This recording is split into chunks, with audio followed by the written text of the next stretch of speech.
special Coogee Oval edition of Racing Rant. The Rant. Rant brings me back to my Aaron Macy days, boys. Yes, walk around the ground. That's right. Do you want to give us a bit of a move? Like, whatever you used to do? What was I? Glenn Gould. Yeah, Glenn Gould did right here at Coogee Oval with young Aaron, and then Aaron and I wanted to kick on with driving Miss Macy.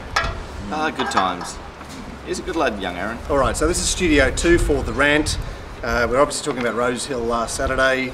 The sun's peeking through. You're a bit worried about a dump here, Glenn, weren't you? I was a little bit worried because the boys came to Coogee today to help me out with some travel issues. Yeah, it's nice. The Ford's okay, so don't worry about that. But I should mention on the subject of the weather is that we're likely to have a week or two of fine weather. All right, well, we've got nice soft tracks as it is, so it means we get to race, which is the best thing. It doesn't really matter because with these narrow days, we're about to come up to the shortest day of the year. All that happens is that there's a bit of a crust forms on the top of the track.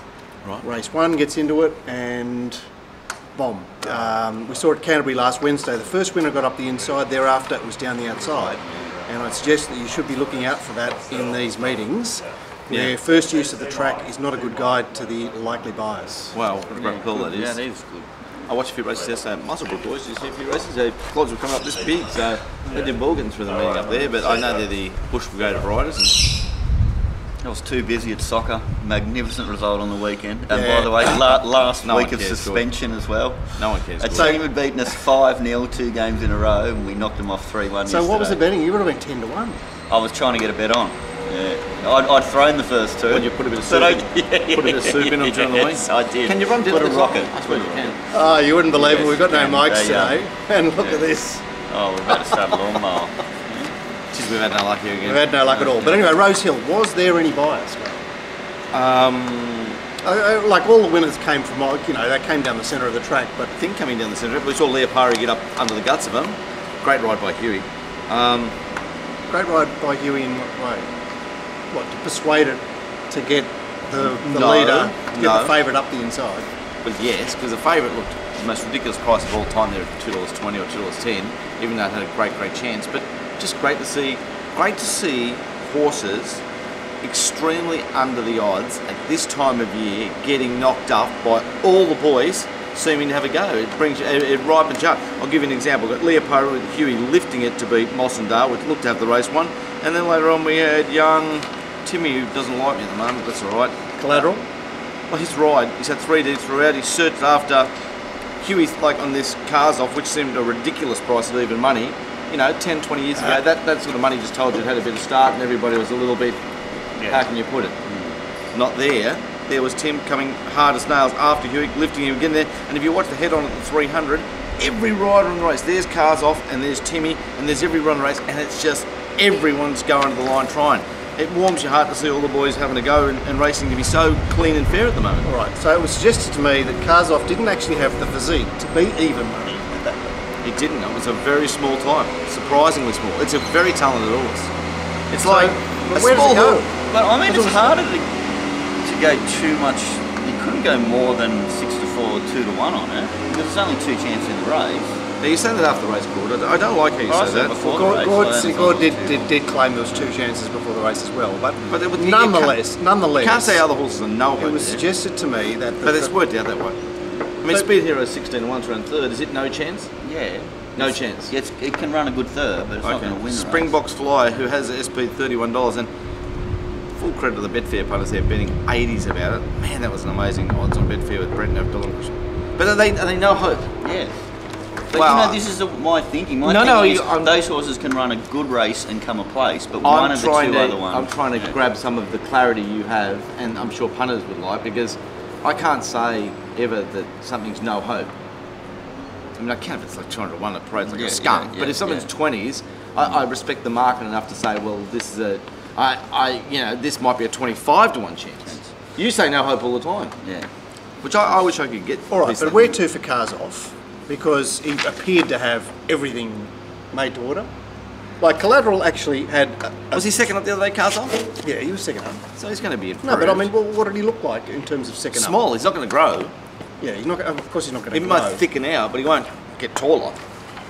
It's just a little pony, but talented. Is it going to be spell now for him, do you reckon, and aim at something later on. You know, About the it's lawnmower. second Right. prep foreign horses is the go, isn't it? Oh, I'd take it a race. Haven't you keep racing? Anyway, Let's get back to my point that Tim Clark rode the bejesus off to get Collateral home and give Dopey Baker a treble. And there's Huey Bowman going after Dean Martin's son, Jack Martin, on Mossendale and getting the job done. It was just great. It's great might be to his watch. great grandson. It's great to watch. I like when... I know it looks game on, doesn't it? It looks like Game everyone. on. It looks like everyone's keen. Like when T. Clark appeared on Collateral, I'm thinking, gee, you must have had a sweet run to just be like No. lurking now. No, it had sat 3 deep without cover. He brought it across to try and get in, and what's his face underneath him just kept kicking up. Who was it? King's officer or something like that. Anyway, he rode it particularly well. And the horse You'll only was hear nice flying. things about Timmy on this show from me. On you, Tim. Stables Still love flying, it. horses flying, you can do things like that. Horses There's fly. a lot to be said for momentum. Obviously, There we've is a lot to be said. spoken about that a And lot. horses that chase through the line. Yeah. Anyway, I wanted to pot horses that raced on the inside of Rosehill a fortnight back when it was 6 metre rail, and those horses just went as well as they could go on Saturday. Yeah. You know, like the Supply and Demand and Invincible Night. I think there was something else. Oh, talk about what about Zamex. You what know, about- I wanted to look. You know, we've seen a situation in the last few months where the Randwick bias on Doncaster Day meant you couldn't win next start. But trying to analyse these tracks for favoured horses, they might have been slightly favoured, but they're not favoured to the extent that you can pot them at their next start. Oh, what about that race? Like, what about Rachel King owning Tommy Berry? Isn't that just fantastic? You know, made him work a little bit, and then got the beautiful sit one out, one back while it was OSL. She might be that the was awesome. second best girl rider in the country. She's a really talented young lady. And owning Tommy, well, you know what Tommy's like. We know what Tommy's like. He's just the world's best at creating the opportunities he has. He's just done a freak's job. But do you want to back him in anything? No, It's hard to back. I backed him in the first race. Never again. Hula Lili. Yeah, I was keen. Okay, But again, the horse presented the 300 to win the race. It's like, you know, people saying after the race that, you know, like, what was he doing? But he just missed the start. He went back. What's he supposed to do? Well, I don't think he missed the start. I think he made a decision to go back. Well, he says the horse showed no speed, but look, the upshot, Glenn, was that the leader was Gunn controlled that race so perfectly. He did. And You didn't know- he look uncomfortable doing it? Even when Yeah. Bidwee tried to lead on him, Jay Collett tried to lead on Bidwee, and Gunn went, no, I'm controlling this But race. even then when he got it, it was just his style. He's such a great chaser, Gunn, and he's going to win the premiership this year, which is just unbelievably great for him. And considering he's not tied to one stable. Yeah, that's a brilliant. So Right, unbelievable. given that this horse had such a cushy time of it, Right. Wheeler comes at it. Is it Wheeler Lie? Oh, it's something like Wheeler Lie. Hula Lie. Wheeler Lie. Lie. Anyway, Comes at it, and he goes, no, I've got but a bit in the locker here. he's got a bit in the locker. He's, Yeah. he's sucked at some stage between the Yeah. 800 and the 400, and he's got half a second up his sleeve. Okay, so what about the bull market that was hard in the market and didn't feature? Sat without a bit of cover, paraded really, really well. Second up in second preparation. Had no chance because it got an advantageous run previously. Yeah, probably. So coming off the Overrated that PR. win. See, people were saying to me, "Oh, how unlucky was it? It was posted 3 wide." That was that day at Newcastle where that was actually advantageous to be in that position. Yeah, you I got like when you say advantageous. You say it funnily. Funnily, is that all? Anyway, bull market. Has it got anything to offer Saturday 2-year-olds in the next month? On a drier track, possibly. On a drier track for me. Okay, that's what you say. Race 2, Arbitsum, Laird took off and was 1 million to 1 on the turn. Yeah, and it looks, again, particularly short odds. We've had quite a few of these got beaten at those very, very short odds. But forget that it was short odds. Like it wasn't like they went very fast in the race. Was it Very just fast. cooked? I think it was cooked. Cooked by the ride. Yeah, and I've just wrapped Rachel before, and then she might have because gone I too said others. 2 weeks ago, B. McDougall rode a shit of a race on Arbit. He went too slowly, and then Rachel King comes out and goes too fast. Yeah. The thing I've taken away from the race there, guys, is the pie miss out 1 by 1 with Huey PRing throughout, pulled it out. It Paraded perfectly. Paraded sensationally. It's not worth a stamp high miss, so get it in your basket of, Non-winners. not just non-winners, those horses with chinks. Yeah. chink, chink, chink, chink. And yet the winner, which I derided, was so solid, wasn't it? Like it did more work in the race than anything else. $12 bet on course by Sandra de Moore. Again, top odds anywhere in New South Wales. And $9 so solid, and got the job done to beat Kathy on Insensata, which I think we can say is possibly the best horse in the race. So does it just need a new rider or what? Because it would have loomed to win. Yeah, I still think I thought it did a really good job. That's 2 times now Just Dreaming's looked like it's It's not going to get there and just It's a real keeps on raw going, doesn't bone it? looking thing in the parade ring. It's a, So it's a comment was made to me by an alternate 90-yard male horse. Yes. It's big, strong schnitzel. Yes. It's a big raw bone, dopey looking thing. And It's it's the the filly. it's the Filly. it's the ugly kid in the class. There's just nothing pretty about her at all, but gets the job done. But is size helping her there? Possibly.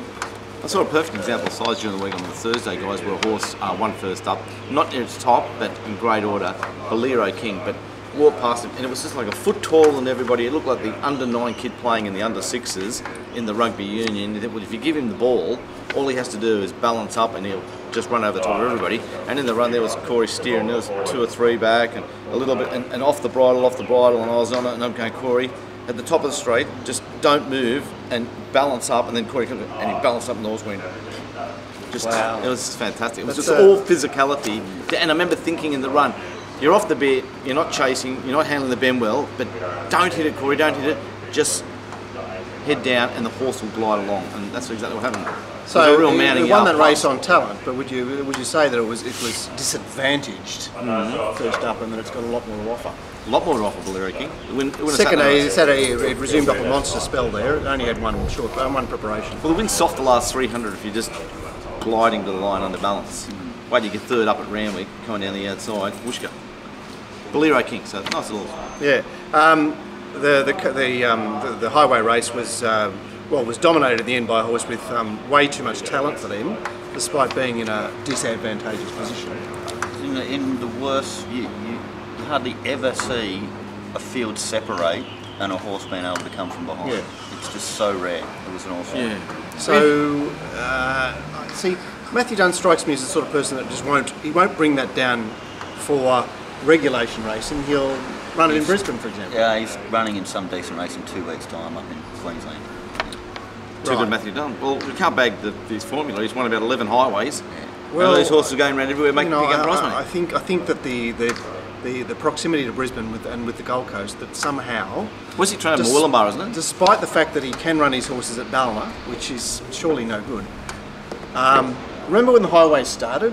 Everyone was having a go at which area is going to provide all the highway winners. I think the idea was that the hunter would supply highways, and yet I barely won one. I mean, Pat Farrell won one with 1 or 2 with his horse, Yeah. or is it Jan Bowen's horse? I can't. Could be something with Matthew Dunn. You know, it's always horses wintering up north is a good thing. Well, they're permanently Up penned north? up there. Yeah, they're in a Is that warmer Is temperature. that a particular advantageous situation? I think so. Well, particularly in for, winter. It is for you know? sprinters Yeah. because I think you eat better when you're like not cold. sun and You do everything better. You probably sleep better. You eat better.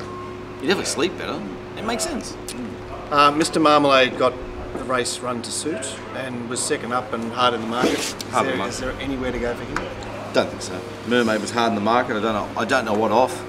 Well, And trying was $17 to $9.50, and it had plenty of improvement from the yard. At this point, the race was forever New York, but up the inside there, maybe. I mean, it presented there at 300 to be in the finish and missed a place. Well and truly. The mare's race, Test the World, was out on her feet, turning for home, and they couldn't get past her, or they didn't want to get past her. Jake led there. Jake led, head down, not giving up. The horse is a winner. Foreign Affair, we didn't know who it was, and obviously it's what it is. Upscale was very poor in the market, like boys, and Betfair got that one right. It was take $4, take $4, take $4. You want $5, you want $5.80. So is that just on the 1,200 metres? You reckon? Well, it was partly because non-pareil was backed to almost to the exclusion of oils. yeah. The winner was steady, but non-pareil was one of the plungers of the day. Yep, they bet $7 on course, I saw. And SP'd $4 and you could load $4.20. Get yourself to the course to punt punters. and she was ridden perfectly. The race panned out for her perfectly. She loomed to win, and She's got a chink. Yep. She's a pufferoonie. Yep. Glenn up the inside there that this mare could actually find more suitable races than this. Paraded poorly, feeling the love, and will be. It's got 5 lengths improvement on the way at Parade on Saturday. Thought it was a pretty good run. Leah Parry getting Mossendale, the comment was made that obviously people were looking at the Echuca Cup form. Some were saying it was strong because of the subsequent format of the race. Others have pointed to the fact that it's, that's pen job form. What do we do with these horses? Gordon and I have been spruiking this for like 2 years now, that, Melbourne, pen job, pen job, pen job. So how the hell does a horse how do they take 205 at one stage in the betting? They took 205 at one stage. How do they do that? I had it on top, but I'm never backing it at that price. So walk us through. If you love it, you're 5 to 2. Well, we need to distinguish between the pen job and the non-pen job. Oh, see, what I mentioned on the show is that thing had previously come to Sydney and So won. it had Sydney credentials. So it had Sydney credentials. But dead heated. Yeah. Well, actually, didn't win. It didn't win. Roy and beat it. We spoke about that. Yeah. But I mean, they just put the wrong number. It was number a pretty on. good run. It was a pretty good run. Anyway, it had every chance there, and Huey nailed it on the inside. Point to perhaps make out of that race is that the trial time for the trial of Leah Parry was significantly wrong. The trial was actually like a second faster than they said. A lot of the information on the trials has been wrong. The last 3 months, specifically, is that the word? Yeah. There's the word. And so be wary of all those. And I think trust your eye more with trials, guys, and trust, especially when you see underrated horses or underclass horses in these open trials and doing an okay job. Gee, they reckon there's money in that. Thinking about it afterwards, you mentioned that 5 to 2. Maybe even longer, because you've got to take into consideration Jack Martin too, don't you? Yeah. Dean Martinson. Is he a singer? He sings a bit. He croons at all his French 21st. Yeah, he goes good, Jack Martin. I said that to him once. I said to Jack, "How's Dean going?" or something like that, and he had no idea what I was talking about. And the only one that laughed in the whole ring was one of the top stewards. He pissed himself. Oh yeah. That was You need an oldie. Hey? You need an older fella. Right, so the first 4 were handy enough to the speed to be in the finish. Yet Obsidian appears to have overachieved in this race. Don't know about that. It's talented also, Obsidian. All right, so It's got good ability. It's early prep too, isn't it? yeah, but he won twice at the Midweek's last preparation. He's talented. Yeah, See, okay, Waller. so what did you see, and what are you forecasting for him? You've been for just a typical Waller preparation and probably win his race and might win too. And Ashkan managed to finish midfield despite resuming off a monster spell, and I imagine that he was like double the size he needed to be. Yeah, he was double the size he needed to be. The annoying thing about this race is this filthy Louis CK that's, opens up $7, gets to $16, runs 8th, gets beaten 7 lengths, never looks like competing, and then the next week you do the form, you go, there's this dirty, filthy thing, and then you leave it out of the quadding and it gets up and lobs. Man, that Gwenda Markle's hard to follow. Yeah. She's a marvel. Yeah, but Louis CK is one of those lurkers that he's there to win, but He wasn't there to win, but I just can't work out how he runs so bad when he's $7 to 16, and then when he's $8.50 to $6.50, he pisses it. So when in the 80s, I found this book called The Theory of Rulemaking, and Steve Collard just loved this book because it was just so many theories in it. It wasn't funny, but it was all about the fact that if a horse exerted itself to win at its last start, that's maximum exertion for the horse. Yes. And it's like, all it can do is like flatline after that. It's like, it's a bit like Collateral, where it won, it's under double wraps and not exerting itself to win, so you can keep putting your money on. It's going that way. But I mean, Louis CK, we know he's exposed. Yeah, I know he's exposed, but it gets so dirty when the marketplace finds him so right. So they're saying the other day, okay, you won at 10 to 1 the other day. Well, here's the starting point for this race. You're 10 to 1, and oh look, it's a harder race. And you won last start, which means that you're probably going to lose next up. Yes. The opposite of winning. Yes, the opposite of winning. I don't know. Sometimes a tough win can be a springboard for good performance. It's just a theory. Yeah. One of my kids, when I was very little, when they were very little, said, "Dad, if you don't win, you're a loser." And I went, "Did they do this as well?" This is when they're looking for a pocket money increase, little bastards. But if you don't win, you're a loser. It's a great saying. Yeah. How did they go? How did they go? Yeah. No, they're talking to me. I know, but how did they go with the pocket money? They just robbed me, little bastard. Never knew it was me draw. Just a final point on like the 2,000 metre race is a bit of a yawn, but Araldo Jr. was launching at the line, which seemed unusual for a horse that had no possible hope and was 1,000,000 to 1. Yeah, well, this tells you about it's a pox for all those races. I mean, you know, supply and demand beat Tukanchu and Montauk. There's Montauk chipping away at the coalface. Mighty Lucky runs 4th. Yeah, blah, blah, blah. Blah, blah, blah. Blah, blah, blah. Interestingly, you know, I think the interesting thing about that race was that, remember, it was so willy, you know, we'd always had a bit of a, you know, he had a bit of a poo on him. Yeah. So willy. Then this preparation comes back and he wins first up at a mile. Yeah. Then he wins second up at 1,500 on the Hawkesbury Saturday. Right, then he runs at Rosehill and chases home all right, and then he backs up again to win at Rant. So he's won 3 races out of 4. His first 4 runs in the preparation. It's like, oh, so Willie, oh, you've come good. But no, it was just that he was so well primed and positioned. Like, okay, I think he was a bit lucky to win first up, but there you go. And then he's come down that half notch to Hawkesbury. Not from his Warwick Farm race, but the fact it wasn't a proper Saturday. Then he's had a Rosehill Saturday run and then a 7-day backup into a suitable Randwick. It's like your Christmases can come at once. Surplus was the annihilation of the day. This horse, holy shit, didn't it fucking piss him? Well, when I was doing the form, guys, it was close to top. I think I had the second of my numbers. But the first thing I noticed about Surplus in my mind was I thought this is the best horse in the race. Stable's on fire. Interesting that you thought that, but because... So no, that's good. So you see that. Let's talk about your thought process. You're doing the form. You said this is the best horse. So when you're doing the mounting yard, it doesn't need to be so close to top to be a winner. Yeah. And it was pretty close to its top. So I thought, wow. I took 650 on course. Watched it start 460 and watched it shit in. It was one of the few times in life I was happy. Gord was very worried about. Went up. I collected, and I had to get in the next race. I was back to being unhappy. Gord was very worried about fluctuations. I tell you what. Fucking that fucking soldier bloke with depression. We'll talk about him in part 2. Fucking, I've lived with him for 50 years. Gord was very worried about Centre Pivot nailing this horse in the trial. Yeah. I said that was a wrap for Centre Pivot. Yeah. Even though I find it hard to find rubble. Well, where is Centre Pivot going to run? Well, next Saturday will it be? Or? Is that the one run back? No. It was going to resume in the June Stakes. It pulled it out. Oh, okay. Badahov, what you see is what you get, but he did a little bit of work in this race. He did do a little bit of work. I'm saying that's fine. He just came up against a horse that's of a higher standard. Okay, Surplus has won twice, 2 city wins. First up, 1,100 metres, Rosehill. He's looked dynamic both occasions. Remember how he just put paid to Yuma Desert and he'll keep winning. Reincarnate. He's going to keep racing really well, this horse. He's got ability.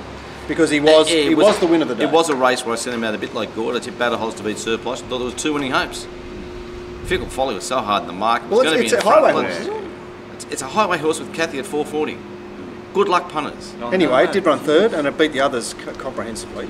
Pioneering, he's just been clipped. When a horse has just been clipped, it's a sign that, A, it's had its coat on, but B, that's come from the paddock into the stables not that long ago. Does that make sense? And yet, I imagine it wasn't too far from its top. Wasn't too far from its top, but it's a mare. I imagine it comes to hand. Not keen on horses that have been just clipped. Well, what are you saying about a horse that's just clipped? Other than it indicates that it's recently been in the paddock. Yeah. Okay. So it hasn't been around the it hasn't been in the training sheds. Okay. It has been, but maybe for 10 days. Right. So you're saying, well, has it got a future this prep or not?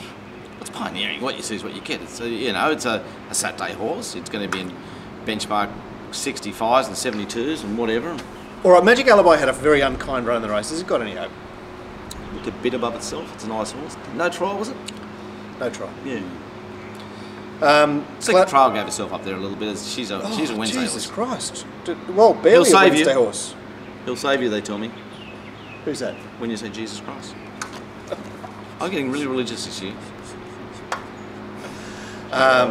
Jesus. I've been praying for him. He'll save you. We say a lot of blasphemy on the show. See, you're too blasphemous. I only swear. I say F and C. Nothing else to say about the penultimate, really. Although Devil Hawk, how's he tracking along? He's had a run, a trial, he needs more racing, guys. And the last race, well, Huey just cleaned them up out wide. And the biggest pack, Hieronymus was the biggest heavily herd backed. you've ever seen. The biggest Hieronymus herd. was heavily backed and picking runs in through, which may have cost him the race because Invincible Knight just had all the revs up. All in flexes was going to win the run. But you know the thing is as well, like some trainers with the 61 kilos Invincible Knight will stick in a Renaissance. Yeah.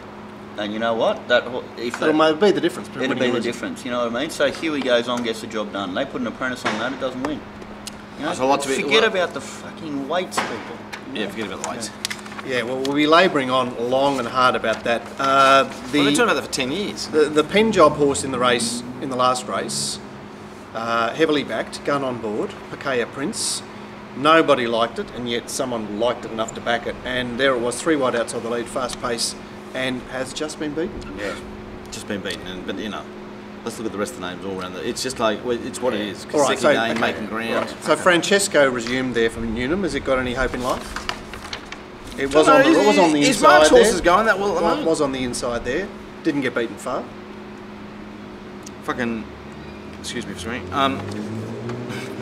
Yeah, who was that? Hey, Mike, who was that? This is what I gave a positive stable change to that horse that Newman had to win to the country. Mark Newman, remember down south? I said this thing's immoral. The one that left Newham stable. Left Newham for a bush train and was running around in a 1,000-metre race down in Timbuktu. Oh yeah, Lazy Axel. Lazy Axel. Yeah. Oh, geez, what a bet that was. Evens to $6 got the job done. It could have had something to do with the fact that at last start was Randwick on a Saturday and it was now running at Cootamundra or something. Gundagai. Hey, $6. Nothing wrong with the Gundagai. $6. They've got a tucker box. Gundagai. I think the trainer is irrelevant there. Tatouche was heavily spooked there, Glenn, because Wendy Roach has now got this aura of like she's got the right vet or whatever, or she's married to a vet. Yeah, she's got all the racecourse rumour mills, gear in, gear stable. We're loving it. Right, so Tatouche seemed to have quite a perfect run there. Yeah. Didn't look like the same Tatouche I used to remember, and I think it needs a bit more racing, guys. Okay, so it was banned for life. It shouldn't be banned for life. Oh no, not banned for life. Just needs a bit of racing. Back to Wednesday. Where the money goes on. Okay, well let's. I hope we've been recording, have we, Mark? Let's look forward to. Yes, I have. We've been recording too, and it appears we have. All right, that's the end of part 1. It's been pretty exciting. Yeah, so we're looking forward to Canterbury on Wednesday, and we'll be back in part 2 with some serious ranting.